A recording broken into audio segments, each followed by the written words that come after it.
Bonjour à tout le monde. C'est presque à la rentrée, mais c'est pas la rentrée. Ça s'appelle le déjà et le pas encore. Enfin bon, si on veut. J'espère que chacun de nous va bien. Et si vous avez des soucis personnels et des choses comme ça, je pense que c'est bien d'essayer de communiquer avec nous parce qu'on a une réunion de prière le mercredi soir. Et même si vous ne recevez pas le lien pour la réunion de prière, essayez de venir me voir à la fin du culte, qu'on puisse vous l'envoyer. Donc, afin que vous puissiez participer à cette réunion de prière, qui est un moment extrêmement important dans notre vie d'Église. Donc, je vous y invite vraiment, vraiment, vraiment. Jean-Louis, est-ce que tu peux prier pour ce moment, s'il te plaît? Seigneur, nous croyons que ta parole a été inspirée par toi. Et nous savons que ta parole est comme du fer. C'est de la nourriture spirituelle. Et nous voulons te prier, Seigneur, pour que ce matin, pendant ce moment qui va venir, nous soyons nourris. Nourris de ta parole. Nourris de telle manière que nous puissions persévérer dans notre vie chrétienne. Et pour cela, Seigneur, nous voulons nous mettre à ton écoute. Seigneur, enlève de notre oreille les bruits de la vie, les bruits de nos soucis, les bruits de l'ennemi. Seigneur, que nous puissions vraiment recevoir ta nourriture, qu'elle nous remplit notre cœur. Et Seigneur, bénis Hervé, pour qu'il puisse parler de telle manière que nous puissions bien comprendre ce que tu veux nous dire. Qu'il soit inspiré. Seigneur, nous voulons nous mettre à ton écoute. Amen. Amen. Merci beaucoup. La particularité de la parole de Dieu, c'est que nous la lisons. Et nous la relisons. Et nous la relisons. Et on va la relire encore. Et c'est, ouais. Mais la particularité, c'est que Dieu nous parle par cette parole. Et que des fois on dit, ah, il y a des messages qui reviennent. Oui, mais c'est peut-être parce que Dieu a quelque chose à nous dire. Alors, de manière différente, à chacun d'entre nous. Après, ça s'appelle la disposition de cœur. Quelle disposition de cœur on a ce matin? Est-ce que je suis venu avec une disposition de cœur qui dit, Seigneur, parle-moi. Seigneur, j'ai besoin de quelque chose de ta part. Alors peut-être qu'on n'est pas venu avec cette disposition de cœur, peut-être qu'on est venu avec nos fardeaux, mais on est venu quand même. Mais si on est venu quand même, c'est parce que Dieu nous a emmenés et qu'on est là. Alors, c'est quelque chose qui m'a toujours épaté, la parole de Dieu. Vous savez combien de fois j'ai entendu, je ne vais pas prêcher là-dessus, hein, l'enfant prodigue dans ma vie? Si vous saviez le nombre de fois où j'ai entendu le message sur l'enfant prodigue, vous seriez épatés. Et vous savez, la seule fois où j'ai répondu à l'enfant prodigue, c'était où? J'avais 18 ans, à Billy Graham. Et depuis l'âge de 8 ans, j'ai toujours entendu l'enfant prodigue. Des fois, je me disais même, il le fait exprès. Hein. Allez, je vous invite à trouver Éphésiens dans vos Bibles. Et on va lire le chapitre 2. Alors, il est long, hein, quand même un peu, mais on va le lire quand même. Tu peux l'afficher?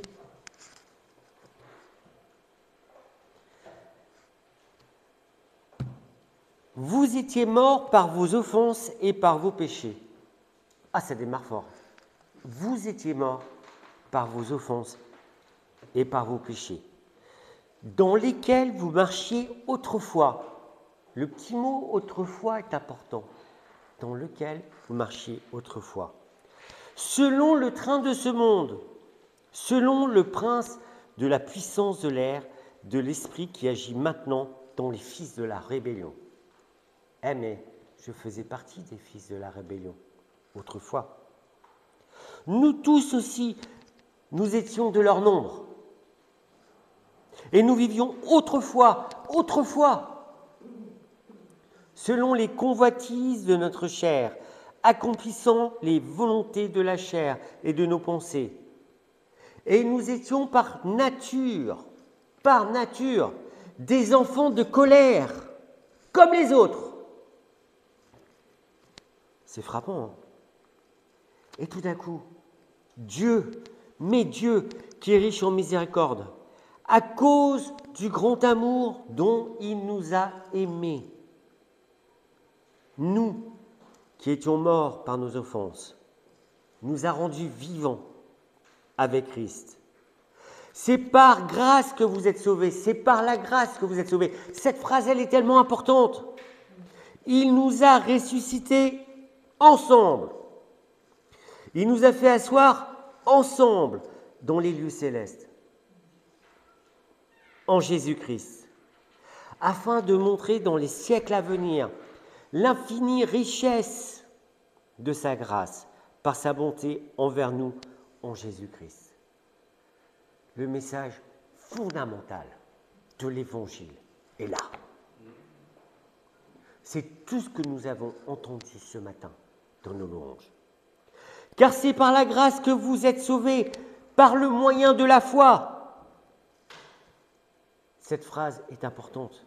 Cela ne vient pas de vous. C'est le don de Dieu. Merci Seigneur. Ce n'est point par les œuvres, afin que personne ne se glorifie, car nous sommes son ouvrage. Nous sommes son ouvrage. Ayant été créés en Jésus-Christ pour de bonnes œuvres, que Dieu a préparées d'avance, afin que nous les pratiquions. C'est pourquoi vous, autrefois, païens dans la chair, appelés incirconcis par ceux qu'on appelle circoncis et qui le sont en la chair par la main de l'homme. C'est un petit truc un peu compliqué, mais souvenez-vous que vous étiez en ce temps-là sans Christ, privés du droit de cité en Israël, étrangers aux alliances de la promesse, sans espérance, étrangers, sans espérance, retenez ces mots, sans Dieu. Mais maintenant, Jésus-Christ, vous qui étiez jadis éloignés, vous avez été rapprochés par le sang de Christ. Car il est notre paix. Est-ce que Christ est ta paix ce matin? Lui qui des deux n'en a fait qu'un et qui a renversé le mur de séparation, l'inimitié ayant anéanti par sa chair la loi des ordonnances dans ses prescriptions. Je vais arrêter là parce que on va récupérer tout ça après. Quel passage! C'est juste extraordinaire. Souvenez-vous donc de ceci. Voilà le thème majeur de ce chapitre. Se souvenir de ce temps où nous étions loin, sans Dieu. Et des fois, on ne s'arrête pas là-dessus. Alors effectivement, Paul s'adresse aux païens d'Éphèse, mais en réalité, il s'adresse aussi à moi.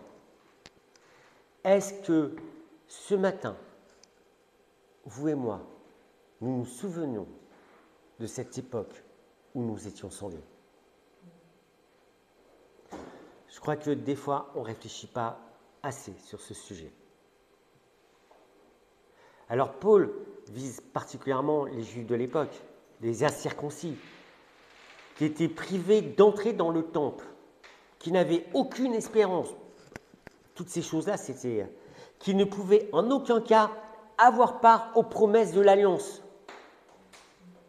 Ils étaient privés même du droit de cité en Israël, c'est le texte qui le dit, considérés comme des étrangers impurs. Hop, quelle affaire! Mais c'est ce qu'on était, des personnes sans espérance de salut, des personnes sans Dieu. Ces personnes, elles étaient pareilles. Elles avaient pour philosophie la philosophie de leur monde, les dieux de l'époque. Je ne sais pas ce qu'il y avait. Mais aujourd'hui, notre monde, il est pareil. La philosophie de notre monde, c'est quoi? L'argent, l'astrologie. Il y a aussi la sagesse de notre monde, la psychologie, sophrologie, enfin, il y a tout un tas de trucs. Ce que nous propose notre monde, ce sont des choses qui n'apportent aucune solution. Rappelez-vous cette époque où vous étiez sans solution. Cette époque vers qui vous tournez quand vous aviez quelque chose qui n'allait pas bien. Vers qui prier? Des astres, des trucs, des statues. Rappelez-vous de la peur de la mort. Un jour, je vais mourir. Et je comble tout ça par un tas de trucs pour oublier. Oublier. Notre monde, il est dans l'oubli. Il est dans le maintenant. Mais dès que le monde est dans le silence, qu'est-ce qui reste? La mort. Ce souvenez-vous, il est important. Souvenez-vous donc, autrefois, vous païens, vous étiez en ce temps-là sans Christ, privé du droit de cité en Israël. C'est la même chose que privé de l'Église. Ce matin, je veux qu'on se souvienne de ce moment où nous étions sans Dieu, pour qu'on puisse savourer cette connaissance que nous avons, cette richesse que nous avons, cette richesse incroyable que nous avons, et que vous, toi, moi, on garde pour nous, malheureusement.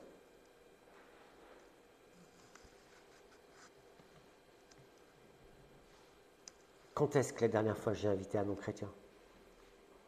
Quand est-ce que la dernière fois j'ai parlé de Dieu à un non-chrétien?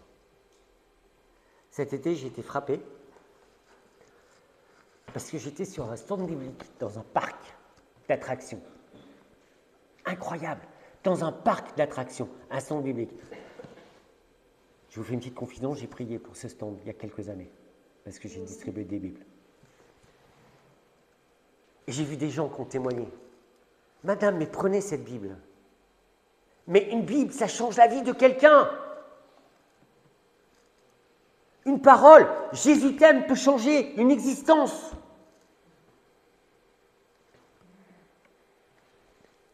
Alors face à ce vide du passé, Paul dans ce texte fait un contraste saisissant pour nous ramener à la réalité d'aujourd'hui. Autrefois, vous étiez. Mais maintenant, en Jésus-Christ, verset 13. Quelqu'un peut lire le verset 13? Mais maintenant, en Jésus-Christ, vous qui étiez jadis éloignés, vous avez été rapprochés par le sang de Christ. Nous étions loin, nous étions étrangers, nous étions sans Dieu. Mais maintenant, il a fait de nous ses enfants. Vous et moi, faisons partie de la famille de Dieu. Et ça change tout. Ce rappel de hier, de ce passé, de cette autrefois, est important parce que je dois me rappeler dans la condition dans laquelle j'étais. Et ce rappel doit m'interpeller pour ceux qui sont rétrogrades. Vous savez ce que c'est un rétrograde? C'est quelqu'un qui est venu dans l'Église et qui est sorti de l'Église. Quelqu'un qui a entendu le message de l'Évangile et qui est parti. Et on en a tellement des rétrogrades.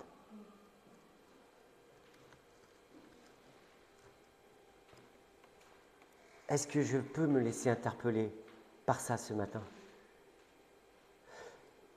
Cela doit m'interpeller vraiment. Est-ce que pour ceux qui sont rétrogrades, parce qu'il y en a qui sont retournés, se retourner dans cette autrefois. On ne comprend pas. Est-ce que quelqu'un parmi nous veut retourner dans cette autrefois? Qu'est-ce que je préfère? Cette autrefois, avec le monde du désespoir et du néant, ou ce maintenant où je peux placer ma confiance en Jésus-Christ? Ce maintenant qui me donne la paix, ce maintenant où j'ai le pardon, ce maintenant où j'ai un libre accès à Dieu. Et pourtant, et pour chacun d'entre nous, des fois qu'on est confronté à certaines difficultés ou épreuves de la vie, on retourne à ce néant. Oh, pas pour longtemps, hein. Mais il y en a certains qui retournent complètement à ce néant. Parce qu'ils estiment que la vie chrétienne est trop difficile. Ils sont passés à côté de la grâce. Il y en a d'autres, juste pour les plaisirs qu'offre notre monde, ils retournent à cette autrefois. Ils retournent dans les œuvres du néant. Et des fois c'est triste, parce que juste nous, par une parole, par notre amour, par nos prières, par notre soutien, par notre vigilance, on pourrait sauver des âmes. Ce message ce matin, il est pour nous parce que j'aimerais que notre Église rentre dans la vigilance. Reparte à la conquête. On veut sauver des vies. Alors, ce n'est pas nous qui sauvons des vies, c'est Dieu. Mais Dieu nous a fait porteurs de ce message. Est-ce que toi et moi, on veut être porteurs de ce message? Paul nous ramène toujours à cette réalité. Et le contraste est saisissant, toujours avec une vérité incontournable. Avant, vous étiez tourmentés. Avant, vous n'aviez pas la paix. Avant, vous aviez peur de demain, de la mort. Maintenant, vous avez été rapprochés par le sang de Christ. Et ça, je ne le partage pas. La charnière centrale du texte était au verset 13 et 14. Car il est notre paix. Est-ce que quelqu'un peut lire 13, versets 13 et 14?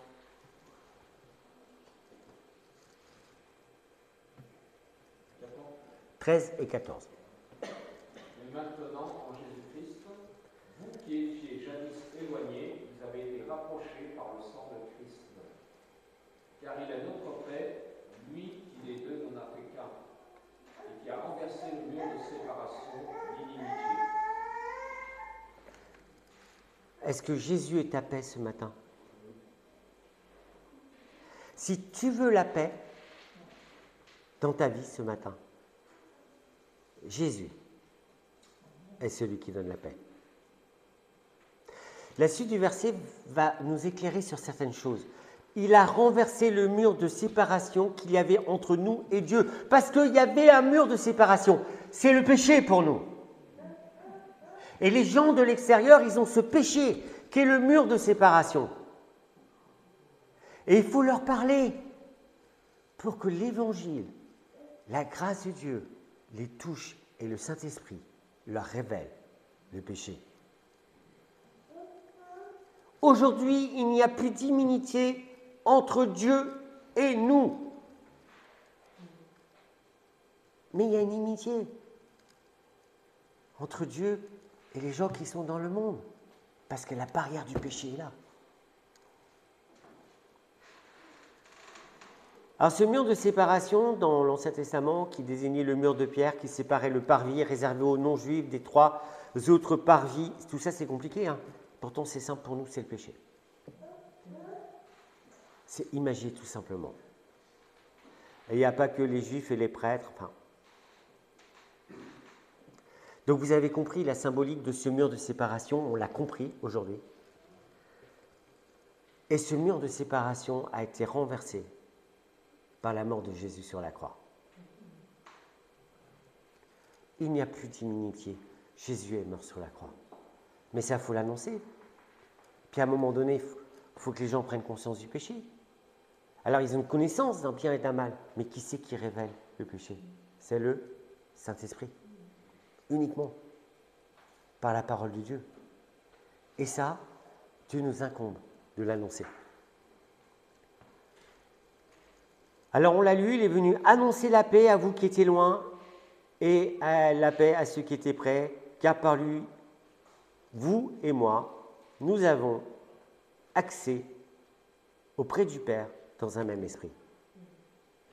Quand même extraordinaire. Vous et moi, nous avons accès auprès du Père dans un même esprit. Ce qui n'est pas donné à tout le monde. Hein. Le maintenant va beaucoup plus loin. Parce que le maintenant indique, nous ne sommes plus des étrangers ni des gens du dehors. Le maintenant nous rentre dans un monde présent qui va au-delà. Nous sommes concitoyens, des saints, membres de la famille de Dieu. Mais quand on lit tout ça, waouh! Et pourtant des hommes pécheurs, sauvés par grâce. Le verset 19, il est tellement riche aussi. Alors ce chapitre, il est oula. Alors la question me revient toujours, et je la pose très fort. Tu préfères quoi? Autrefois ou maintenant? Être un étranger ennemi de Dieu ou être un concitoyen membre de la famille de Dieu? Oui, mais quand je me révolte contre Dieu, qu'est-ce que je fais? Je suis en train de faire un choix un peu différent. Mais heureusement, Dieu ne nous laisse pas là-dedans. Famille de Dieu implique des choses, que nous sommes frères et sœurs, et que nous pouvons dire que Dieu est notre Père. Dieu est mon Père. Quelle réalisation d'intimité. Alors, souviens-toi, est important pour saisir cette réalité d'aujourd'hui. Aujourd'hui, tu as Dieu pour Père. Aujourd'hui, tu es citoyen du royaume, membre de la famille de Dieu. Alors qu'avant, j'étais un étranger, sans espérance, sans Dieu, avec comme destinée l'enfer. Je veux vraiment me rappeler de cette époque, pour moi aussi. Parce que je veux aller chercher ceux qui sont perdus. Je veux aller récupérer ceux qui sont rétrogrades. Le message de ce matin, il est pour nous parce que je souhaite vraiment que notre Église se préoccupe de tous ceux qui sont sans espérance et de tous ceux qui sont étrangers à la promesse. Est-ce qu'on va s'occuper de ceux qui sont sans Dieu? C'est ce que notre Église doit faire. Jésus a renversé le mur qui nous séparait de Dieu. On a la vérité et on a un message d'espérance à communiquer. Pour conclure ce message, versets 8 et 10, qu'on va relire. C'est par la grâce que nous sommes sauvés. C'est pas rien ça, hein.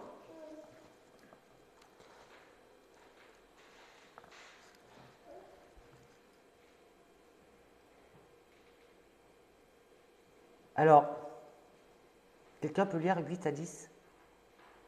8 à 10. Car c'est par la grâce que vous êtes sauvés, par le moyen de la foi. Et cela ne vient pas de vous, c'est le don de Dieu. Ce n'est point par les œuvres, afin que personne ne se glorifie. Car nous sommes son ouvrage, ayant été créés en Jésus-Christ pour de bonnes œuvres, que Dieu a préparé d'avance afin que nous les pratiquions. C'est par la grâce. quand je regarde en arrière de ma vie, la seule chose que je peux dire, c'est que Dieu m'a sauvé par grâce. Et qu'en aucun cas, je suis venu comme ça, quoi.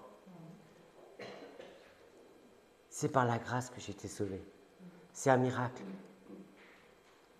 Et ce miracle, Dieu nous propose de le donner aux autres, par notre intermédiaire.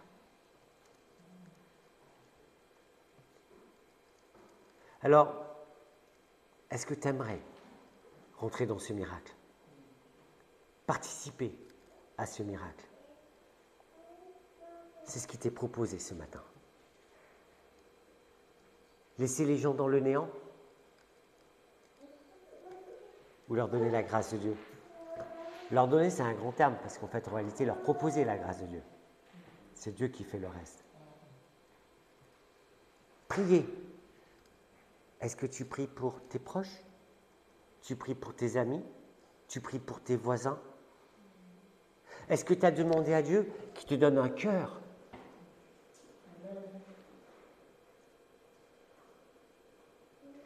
pour aller au secours de ceux qui sont perdus? Déjà, si on pouvait commencer par les rétrogrades de notre Église, les appeler, prier pour eux, avec cette certitude, Dieu entend.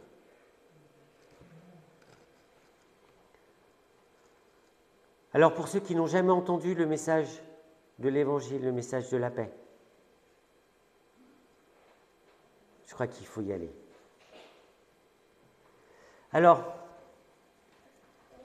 comment ceux qui n'ont jamais entendu le message de l'Évangile pourraient rentrer dans les œuvres que Dieu a préparées pour eux?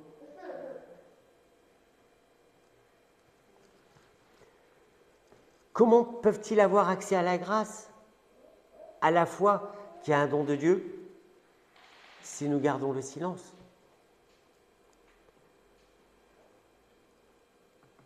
Vous savez, ce n'est pas dans mon langage, chers frères, chères sœurs, mais pourtant je vais le mettre. Chers frères, chères sœurs, cette mission nous est donnée en tant qu'Église, mais elle nous est donnée aussi individuellement.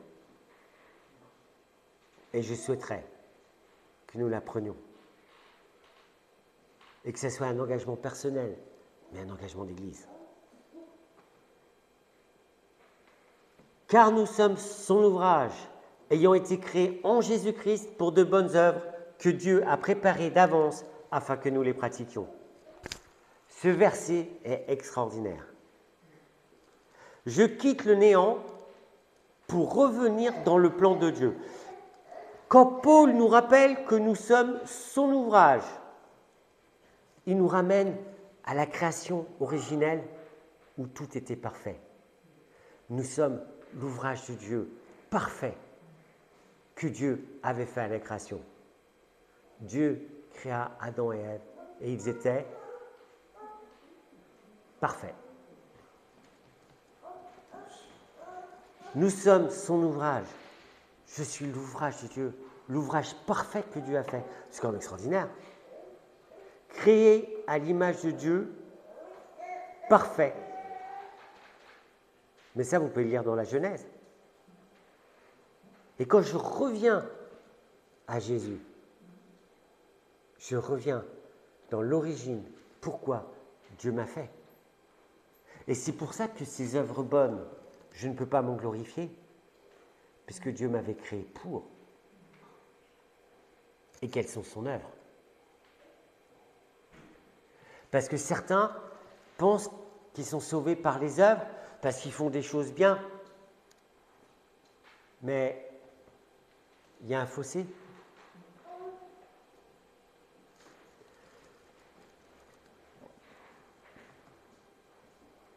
Ce maintenant,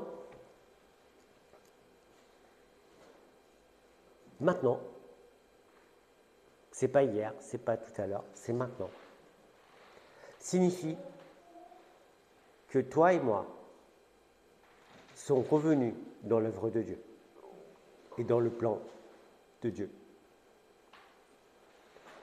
Ce matin, je dois prendre conscience que je suis dans le plan de Dieu et que j'ai des œuvres qu'il veut accomplir à travers moi. Est-ce que tu veux rentrer dans ce plan?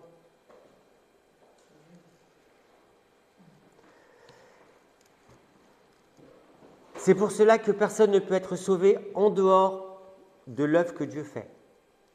Parce que c'est son œuvre. Notre salut, nos bonnes actions, l'amour, sachez que c'est Dieu qui le met dans notre cœur. Tout ça sont entièrement les résultats de la puissance divine de Dieu. Ce matin, je te laisse avec une question, encore une fois. Autrefois ou aujourd'hui, sans Dieu ou avec Dieu? S'il y en a qui sont rétrogrades et qui sont retournés aux œuvres du néant, c'est le moment de revenir à la maison.